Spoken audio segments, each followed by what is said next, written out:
नमस्कार, आप देख रहे हैं फाइनल पोस्ट। मैं आपका आदर्श।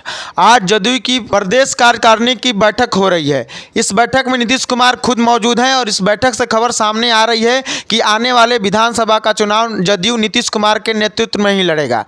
इस बैठक के साथ साथ एक खबर आ रही है कि जदयू और भाजपा में कुछ ठीक नहीं है और उनमें दूरी बढ़ने लगी है। इस बैठक के बाद ऐसा प्रतीत होने लगा है कि नीतीश कुमार अब अपनी खामोशी तोड़ेंगे और क्या कुछ करेंगे और इस बैठक से क्या क्या नतीजा निकला है और इस बैठक से क्या कुछ होने वाला है।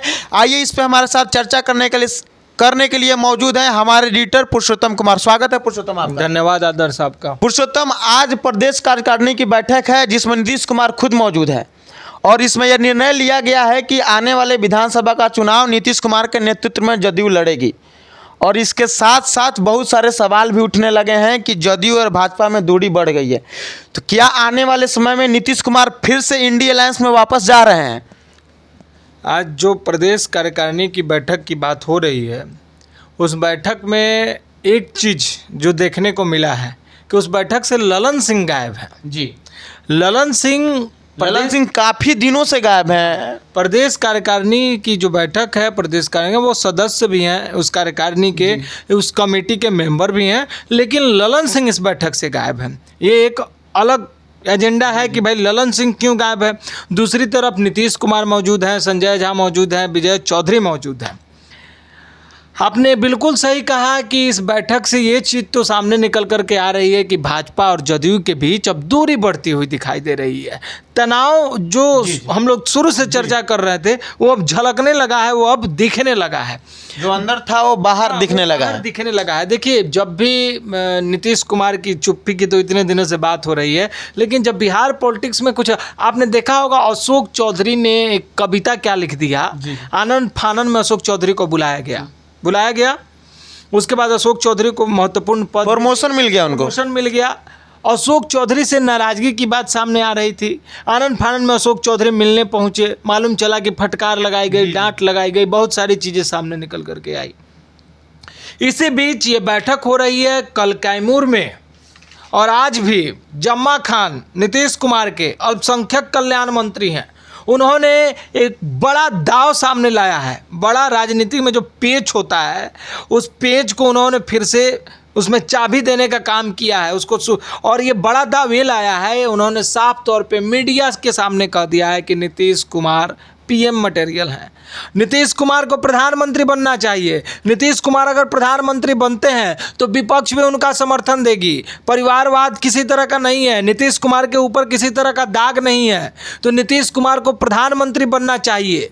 और केंद्र की जो सत्ता है, केंद्र में जो सत्ता पे बैठे लोग हैं, जो सत्ता है उसकी चाबी हमारे पास है, यानी जदयू के पास है। तो क्या नीतीश कुमार भाजपा के ऊपर प्रेशर पॉलिटिक्स कर रहे हैं? बिल्कुल। देखिए, ये चीज़ें कल से लेकर के अभी तक, बैठक होने से पहले भी इन चीज़ों पर अंदर खाने में जो चर्चा चल रही थी कि बैठक में कुछ महत्वपूर्ण एजेंडे पे बातचीत होनी है, बैठक में क्या कुछ तय होगा उन पर बातचीत होनी है। क्योंकि जितने भी लोग चर्चा कर रहे हैं, डिबेट का हिस्सा बन चुका है। बिहार पॉलिटिक्स पे रोज डिबेट हो रहा है।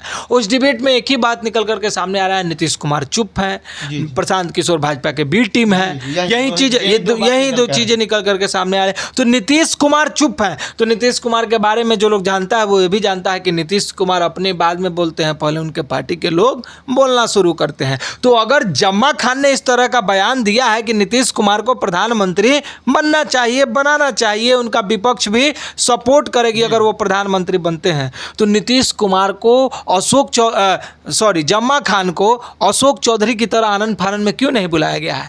क्यों नहीं कहा गया है कि आप ये क्या कर रहे हैं? इस समय ऐसी स्थिति में जब हम लोग साथ में चुनाव लड़ने जा रहे हैं, हमारी नेतृत्व की बात हो रही है, भाजपा हमारे साथ में खड़ी है, तो आपको ये बेतुक की बयान देने की क्या जरूरत थी? हमें मीडिया के सामने खुलेआम के सामने आप हमारे मंत्री हैं, आप कुछ बयान दीजिएगा तो इस बयान का घाटा मुनाफा ये सब हम ही को होगा, पार्टी को होगा। तो हम अभी घाटे का सौदा नहीं चाहते, हम मुनाफे का सौदा चाहते हैं। तो क्या इसका मतलब अपने राजनीतिक जीवन के अंतिम पड़ाव में नीतीश कुमार प्रधानमंत्री बनना चाहते हैं? और क्या अंदर ही अंदर आपने बताया कि जमा खान ने ऐसा बयान दिया, तो क्या अंदर ही अंदर नीतीश कुमार और इंडिया अलायंस के बीच डील फाइनल हो गई है? देखिए, राजनीतिक जीवन का अंतिम पड़ाव में अगर नीतीश कुमार प्रधानमंत्री बनना चाहते हैं तो बुराई क्या है? चाबी तो नीतीश कुमार के पास है ही।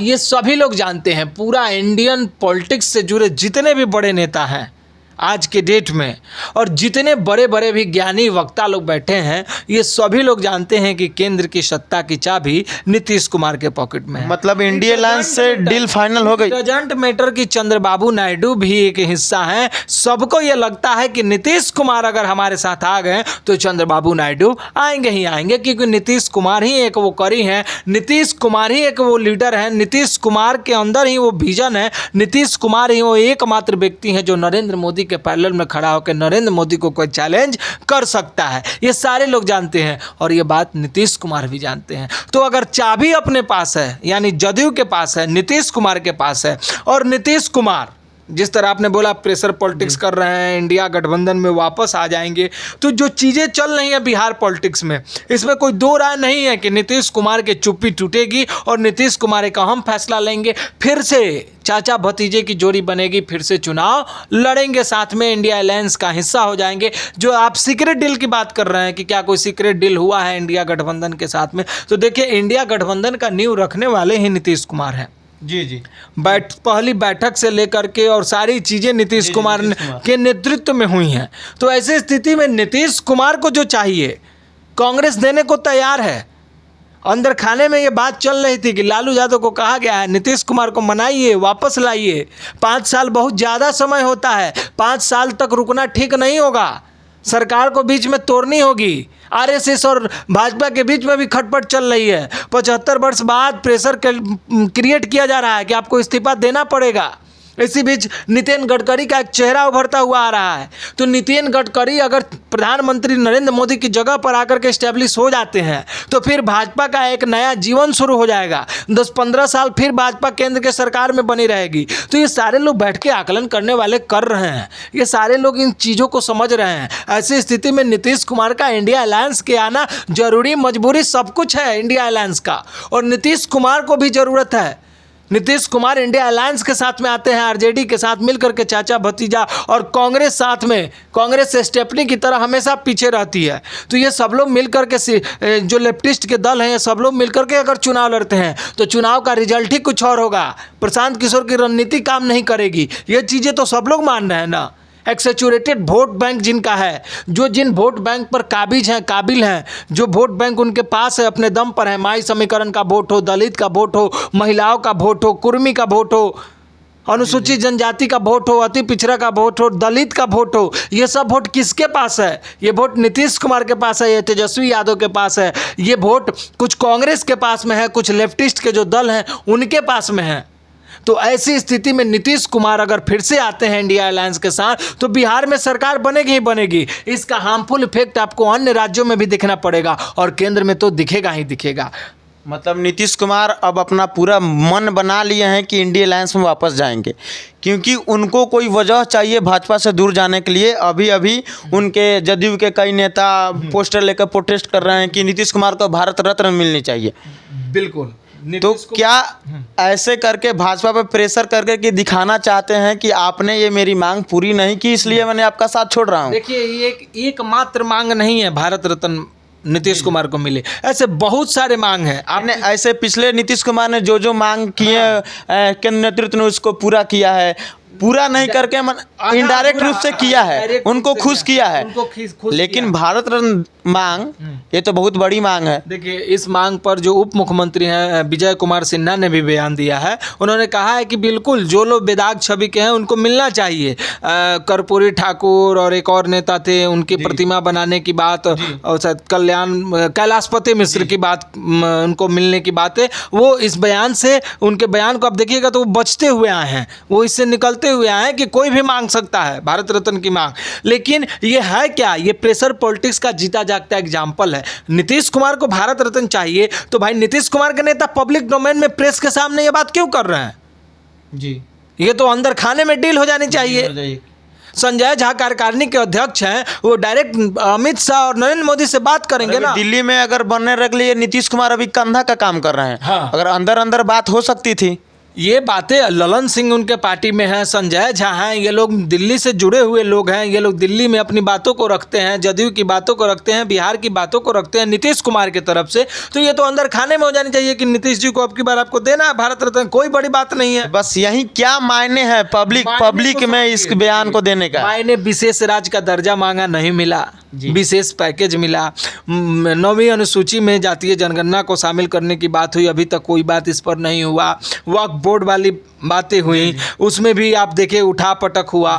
अब भारत रत्न मांगने की बात है, फिर कई हजार करोड़ रुपए जो है कर्ज मांगने की बातें हैं। तो ये जो मांग है, ये मांग वो दर्शाता है कि भाई आप अगर इसको पूरा नहीं कर रहे हैं तो हमारे लिए तो दोनों दरवाज़ा खुला हुआ है। हम तो कल होकर के मीडिया के सामने बैठेंगे और कहेंगे कि देखिए हमने ये मांगा, उन्होंने नहीं दिया, जिस पर हमारा ही कंधा था सरकार चलाने में। हमने ये चीज़ कहा, उन्होंने पूरा नहीं किया। हम शुरू से विशेष राज्य का दर्जा मांगे, उन्होंने हमको विशेष पैकेज दे दिया। वो भी विशेष पैकेज ऐसा दे दिया कि उस सब पे सेंट्रल गवर्नमेंट का कमांड है।